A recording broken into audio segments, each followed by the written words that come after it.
রাজস্থানকে হারিয়ে প্লে অফের দৌড়ে থাকলো দিল্লি ক্যাপিটালস। সঞ্জুর অসাধারণ ইনিংসেও শেষ রক্ষা হলো না। হ্যাঁ বন্ধুরা, জেনে নেব রাজস্থান রয়্যালস বনাম দিল্লি ক্যাপিটালস ম্যাচের বিস্তারিত। তার আগে চ্যানেলটিকে অবশ্যই সাবস্ক্রাইব করে দাও ক্রিকেটের সমস্ত আপডেট পেতে। টস জিতে দিল্লিকে ব্যাট করতে পাঠিয়েছিলেন সঞ্জু স্যামসন। শুরুতেই ট্রেন্ট বোল্টের দুরন্ত গতির একটি বল পেটে লাগে ফ্রেজারের। যন্ত্রণায় কাতরাতে কাতরাতে বসে পড়েন ক্রিজে।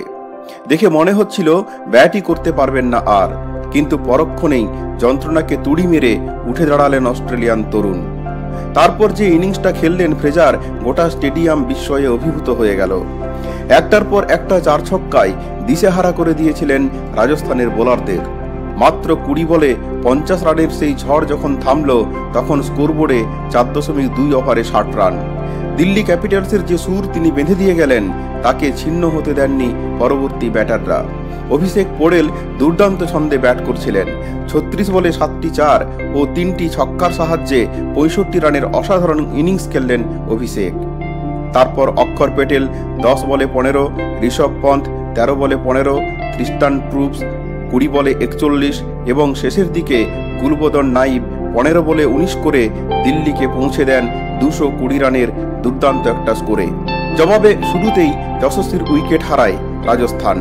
তারপর জস বাটলার ও সঞ্জু স্যামসন জুটিতে ওঠে 63 রান।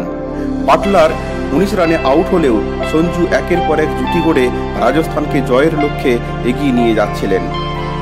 রিয়ান পরাগের সঙ্গে জুটি বেঁধে তোলেন 36 রান। শিবম দুবের সঙ্গে জুটিতে ওঠে 59 রান।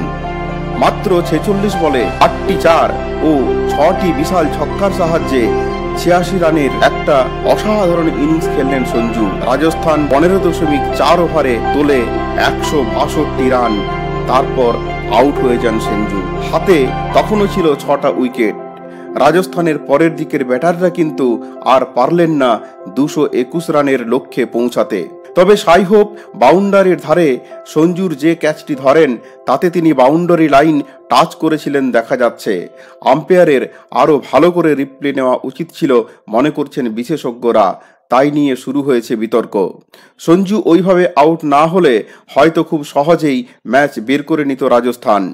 তোমাদের কি মনে হয় কমেন্ট করে অবশ্যই জানাও। আজকে ম্যাচ জিতে 12 পয়েন্ট পেয়ে প্লে অফের দৌড়ে টিকে থাকলো দিল্লি ক্যাপিটালস।